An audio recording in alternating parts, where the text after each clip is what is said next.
बिस्मिल्लाहिर्रहमानिर्रहीम। Chapter 15, question 15।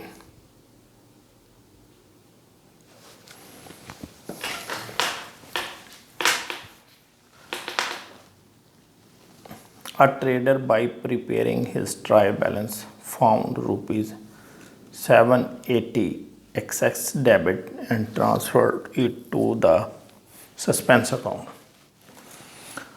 Later he found the following errors: required pause the rectifying entries, prepare suspense account, ascertain correct profit after the rectification of errors. Before the rectification of errors, the profit was 43,870 जी। सबसे पहले actual entry,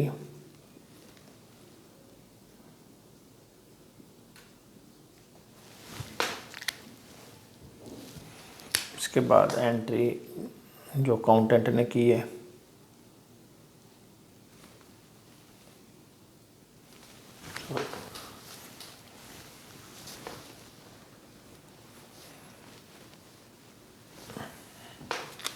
entry passed by accountant,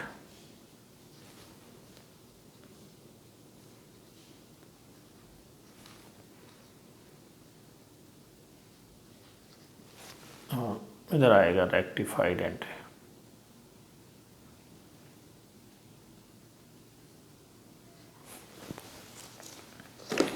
ji, a trader by preparing his trial balance found rupees 780 excess debit, यानी जब उसने trial balance बनाया तो जो debit column था वो एक्सेस था, क्रेडिट कॉलम कम था। यानी ये समझ लें कि इस साइड का टोटल जो है वो सपोज 10,000 है। अब इसमें से आप माइनस कर लें 780, और इस साइड का टोटल आ रहा था 9,220। अब उसने क्या किया कि ये दोनों साइडें बराबर करने के लिए, ये साइड ज़्यादा है कितने से, 780 से, उसने 780 इधर लिख दिया, तो फिर ये पूरा 10,000 हो गया। और ये किस में लिखा, सस्पेंस अकाउंट में। तो सस्पेंस अकाउंट का बैलेंस क्या हुआ, क्रेडिट बैलेंस। यानी ट्रायल बैलेंस की जो साइड एक्सेस आ रही हो तो सस्पेंस उसके दूसरी साइड पे लिखा जाएगा। तो यहाँ पे अगर लिखा है 780 एक्सेस डेबिट, तो इसका मतलब सस्पेंस अकाउंट का क्रेडिट बैलेंस 780। अब हम आगे बढ़ते हैं। सबसे पहली एंट्री है कि commission account balance debit, commission debit balance बता रहा है, यानी ये इसका मतलब है एक्सपेंस है। तो उसने क्या किया कि ट्रांसफ़र ही नहीं किया ट्रायल बैलेंस में। तो अब हम ट्रांसफ़र कर देंगे, तो इस एंट्री को डायरेक्टली आप इधर लिख दें रेक्टिफाइड साइड पे, कमीशन डेबिट 2430 से, और इसके अपोजिट कुछ नहीं है तो हम क्या करेंगे, इधर लिख देंगे सस्पेंस अकाउंट 2430। अभी हम साथ साथ सस्पेंस अकाउंट भी बनाते हैं। देखिए suspense account, debit balance, credit balance, और अभी हमने ये देखा था 780 सस्पेंस क्रेडिट साइड पे लिखा था, तो इधर हम लिख देंगे क्रेडिट साइड पर बैलेंस। अब इस एंट्री को पोस्ट कर लेंगे, सस्पेंस क्रेडिट है, क्रेडिट साइड पे लिखें 2430, और इधर क्या आ जाएगा, कमीशन, और इधर लिख दें a entry. Second, the total of the sales book has not been posted to sales account, sales account का भी बैलेंस पोस्ट नहीं हुआ। तो सेल्स का कौन सा बैलेंस होता है, क्रेडिट बैलेंस। तो हम इधर लिख देंगे सेल्स क्रेडिट, ये है 3480, और इधर कुछ नहीं है, इधर हम लिख देंगे सस्पेंस अकाउंट, सस्पेंस अकाउंट 3480। इधर लिखें आप, ये बी एंट्री है और सस्पेंस डेबिट है, साइड पे लिख दें सेल्स 3480 जी। C entry, sale of old furniture for ₹2400 was entered in the sales book.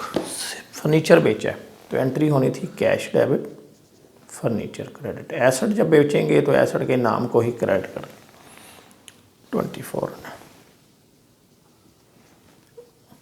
उसने क्या किया, कैश डेबिट कर दिया, सेल्स क्रेडिट कर दी। अब हम क्या करेंगे, कैश डेबिट होना था, उसने भी डेबिट ही किया। फर्नीचर क्रेडिट होना था, उसने फर्नीचर को क्रेडिट नहीं किया, तो हम करेंगे फर्नीचर क्रेडिट 2400। और ये सेल्स गलत क्रेडिट किया है, इसको ख़त्म करेंगे, सेल्स को डेबिट कर देंगे 2400 से। ये आपकी 3 एंट्री हो गई। Fourth entry, purchases made from Raja stores for ₹2250 had been forgotten to enter in the books. वो एंट्री नहीं की, उसने चीज़ें खरीदी हैं राजा स्टोर से लेकिन उसकी एंट्री नहीं पास की। तो इसका तो हल ये है एरर ऑफ ओमिशन। तो यहाँ हमें लिखने की ज़रूरत नहीं, हम डायरेक्ट एंट्री पास कर देंगे क्योंकि उसने किया ही कुछ नहीं। तो जो एक्चुअल एंट्री बनती है, जैसे purchases debit, Raja store credit, ये है 2250, ये भूल ही गया, ना उसने डेबिट किया ना उसने क्रेडिट किया। तो ये एंट्री डायरेक्ट इधर आ जाएगी as it is, purchase debit Raja store credit 2250 जी। अब इसमें हमने ये एंट्री भी सस्पेंस में पोस्ट कर ली, ये भी कर ली। इसमें सस्पेंस अकाउंट यूज़ ही नहीं हुआ, इधर नहीं लिखेंगे। इसमें भी सस्पेंस अकाउंट यूज़ नहीं हुआ, वो नहीं लिखेंगे। अभी हमारी क्वेश्चन की थर्ड रिक्वायरमेंट है, असर्टेन, निकालें, कैलकुलेट करें correct profit after the rectification of errors. यानी इन गलतियों को दुरुस्त करने के बाद जो आपका करेक्ट प्रॉफिट आता है वो निकालना है। तो हम अभी इसको रब कर देंगे, तो उससे पहले हम थोड़ी सी वर्किंग कर लें। इधर हम लिखेंगे कैलकुलेशन ऑफ प्रॉफिट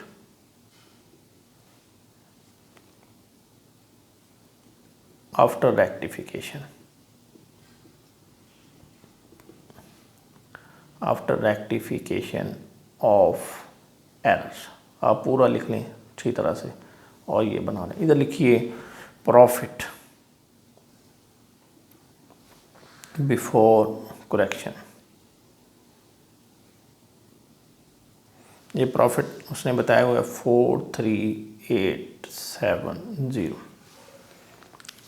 अब आप पहली एंट्री देखिए। पहली एंट्री में हमने कमीशन को डेबिट करना था और ये हमारा एक्सपेंस था। डेबिट, कमीशन डेबिट हो तो एक्सपेंस, कमीशन क्रेडिट हो तो इनकम। तो कमीशन जो है ये उसने लिखा है बैलेंस था डेबिट, ठीक है, और ये लिखा ही नहीं है उसने, इस खर्चे को लिखा ही नहीं। जो खर्चा नहीं लिखा उसका प्रॉफिट पे क्या फ़र्क पड़ा कि प्रॉफिट जो है वो आपका ओवरस्टेट हो गया। यानी इसमें क्या हुआ, ओवरस्टेट हो गया प्रॉफिट। क्यों, खर्चा नहीं लिखा। इनकम ना लिखें तो प्रॉफिट अंडरस्टेट, और ख़र्चा ना लिखें तो प्रॉफिट ओवरस्टेट। अब क्या होगा, ये जो प्रॉफिट है ये ख़र्चा ना लिखने से बढ़ गया था। अब जब हम ख़र्चा लिखेंगे तो ये प्रॉफिट कम हो जाएगा। हम इसमें से माइनस कर देंगे कमीशन। कमीशन है ये 2430। ठीक है, समझ आ गई आप लोगों को कि एक्सपेंस ना लिखें तो क्या होता है, आपका प्रॉफिट बढ़ जाता है। जैसे अभी मैं आपको एक एग्जांपल देता हूँ कि आपकी इनकम है 100 रुपये, आप इस 5 रुपये लिखना भूल गए, 30 रुपये आपका ख़र्चा हुआ, तो आपका जो प्रॉफिट है वो 70 रुपये आया। इसमें आपने लिखने थे 40 रुपये, तो अगर 40 लिखते तो फिर आपका प्रॉफिट क्या आता, 60 रुपये। तो यानी एक 10 रुपये का खर्चा ना लिखने से आपका प्रॉफिट 10 रुपये ज़्यादा हो गया। अब जब हम उस खर्चे को लिखेंगे, इसको कहेंगे ओवर स्टेटमेंट ऑफ प्रॉफिट। तो हमने क्या किया, इधर लेस कर दिया। जब रेक्टिफिकेशन की, जब ये एंट्री पास करेंगे तो इस खर्चे को लिखना पड़ेगा, तो आपका प्रॉफिट कम हो जाएगा। दूसरी एंट्री, इसमें क्या है कि सेल्स नहीं लिखी, ठीक है। इनकम ना लिखने से क्या होता है, प्रॉफिट आपका कम हो जाता है। इसको हम कहते हैं अंडर स्टेटेड, यानी इनकम नहीं लिखोगे तो प्रॉफिट आपका जो है कम आएगा। अब हम क्या करेंगे कि जितनी ये इनकम है इस प्रॉफिट में ऐड कर देंगे। इधर लिख देंगे सेल्स 3480, यानी आपको मैं दोनों चीज़ें बता रहा हूँ, ओवरस्टेट भी बता रहा हूँ, अंडरस्टेट भी बता रहा हूँ, और साथ इधर प्रॉफिट में इसने क्या होना है, प्लस होना है या माइनस होना है, वो भी हम साथ साथ ही इसके कर रहे हैं। तीसरी एंट्री, इसमें देखें कि सेल्स डेबिट हो रही है, सेल्स कम हो रही है। हुआ ये है कि आपने इनकम को बढ़ा लिया, गलती से बेचा था फर्नीचर लेकिन उसको आपने सेल्स में डाल दिया, सेल्स बढ़ गई तो यानी इनकम बढ़ गई, तो क्या हो गया, प्रॉफिट भी बढ़ गया। तो इसको हम कहेंगे ओवरस्टेटेड। तो अब ये देखो डेबिट हो रही है, तो क्या करना पड़ेगा, जब प्रॉफिट बढ़ गया है गलती से, तो इसको फिर कम करना पड़ेगा। हम लिखेंगे लेस सेल्स। इसके साथ अब हवाला दे दें, ये एंट्री ए है, ये जो बी है, और ये एंट्री आपकी सी है। तो ये कितना प्रॉफिट आपने बढ़ा लिया था गलती से, अब हम उसको ठीक कर लेंगे 2400 से। फोर्थ एंट्री, इसमें क्या है, परचेजेज आपने लिखनी थी, लिखी नहीं है, ये खर्चा है। परचेजेज क्या है, आपका खर्चा। तो जब आप खर्चे नहीं लिखोगे तो आपका प्रॉफिट क्या होगा, बढ़ जाएगा। ये आपका प्रॉफिट ओवरस्टेटेड है। अब इस खर्चे को लिखो, जब खर्चा लिखोगे तो प्रॉफिट क्या हो जाएगा, कम हो जाएगा। इधर लिख दें परचेजेज, ये D and 2250।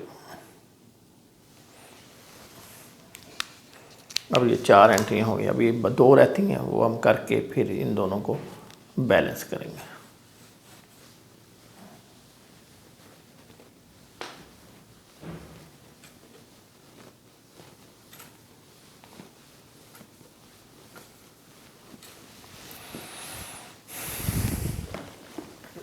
Cash paid to Rahman ₹3520। हमने रहमान को कैश पे किया, रहमान डेबिट, कैश क्रेडिट। कितना था, 3520। Posted to his account 3250। उसने क्या किया, रहमान को डेबिट कर लिया, कैश क्रेडिट किया, लेकिन इसको तो ठीक किया 3520 से, लेकिन रहमान के खाते को 3250 कर दिया। अब देख लें क्या हुआ है, कैश ने क्रेडिट होना था, क्रेडिट हुआ, अमाउंट भी ठीक है 3520। रहमान ने डेबिट होना था, डेबिट हुआ, लेकिन अमाउंट लिखते हुए गलती कर गए। 3520 है, लिखना ये था, लिख दिया 3250। इसका फ़र्क निकालिए, 270। तो आप क्या करेंगे, रहमान का खाता कम डेबिट हुआ है, ठीक है, जितना कम डेबिट हुआ है उतना और कर दें।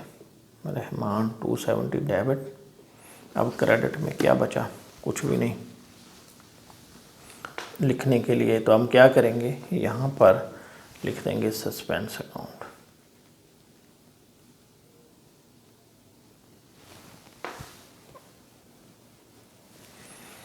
आगे last entry F, good sold to A for ₹1250। A को चीज़ें बेची, ए डेबिट, सेल क्रेडिट 1250।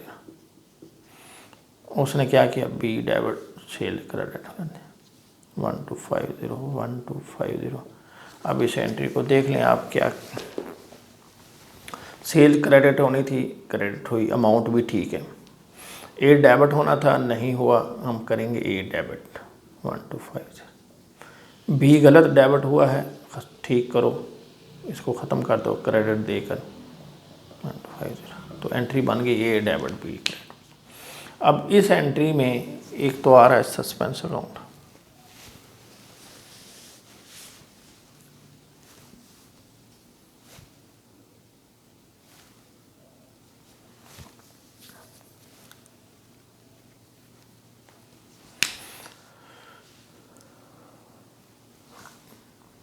ए और बी ये दोनों क्या है, पर्सनल अकाउंट है, ठीक है। और इसका प्रॉफिट पे क्या इफ़ेक्ट पड़ा, कुछ भी नहीं, क्योंकि ये दोनों आइटम जो हैं ये किससे रिलेट कर रहे हैं, बैलेंस शीट आइटम है, तो ये तो एंट्री इधर नहीं आएगी। इसको देखें, इसमें रहमान डेबिट है और सस्पेंस क्रेडिट है। रहमान ये बैलेंस शीट आइटम है, ट्रेडिंग एंड प्रॉफिट में नहीं लिखी जाएगी, तो इसका भी इधर कोई इफ़ेक्ट नहीं है, यानी इन दोनों एंट्रीज़ का यहाँ पर कोई इफ़ेक्ट नहीं है। अब आगे बढ़ते हैं, इस एंट्री को देखें, इसमें सस्पेंस आ रहा है, तो ये एंट्री इधर जाएगी, इसमें सस्पेंस क्रेडिट है, आप इधर लिख दें ई एंट्री और इधर लिख दें रहमान 270 से।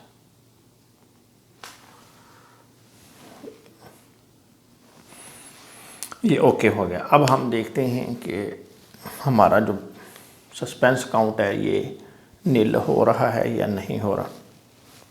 इधर है 3480 और दूसरी साइड पे है 780, 2430, 270, यानी ये भी नील हो गया। इन दोनों साइडों का टोटल जो है सेम आ गया। इधर आ रहा है 3480 और इधर भी आ रहा है 3480। इससे हमें ये भी कंफर्म हो जाता है कि हमारे जो एंट्रीज़ हैं वो ठीक हो गई हैं, सस्पेंस अकाउंट जैसे ज़ीरो हो जाए। लेकिन जो एंट्री हैं इसमें रिफ्लेक्ट नहीं होती, उनका तो कंफर्म नहीं होगा, वो तो आपको खुद ही देखना पड़ेगा। यानी सस्पेंस अकाउंट तो ज़ीरो हो गया, लेकिन देखें इसमें एक दो एंट्रीज़ हैं, जैसे ये एंट्री इसमें नहीं गई।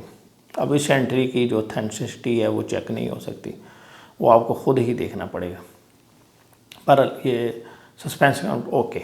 इसको देखते हैं, प्रॉफिट हमारा ठीक है या गलत है, कितना आ रहा है हमारा प्रॉफिट। 43870, इसमें हम माइनस कर दें 2430, फिर प्लस कर दें 3480, फिर माइनस 2400, माइनस 2250। ये आपका जो प्रॉफिट है ये निकल रहा है 40270, 40270। इसको हम कहेंगे एडजस्टेड प्रॉफिट, यानी करेक्शन करने के बाद जो हमारा नया प्रॉफिट है। कोई पॉइंट जो है वो आपको नहीं समझ आया है क्वेश्चन में, तो कमेंट्स के ज़रिए आप पूछ सकते हैं। Thank you very much.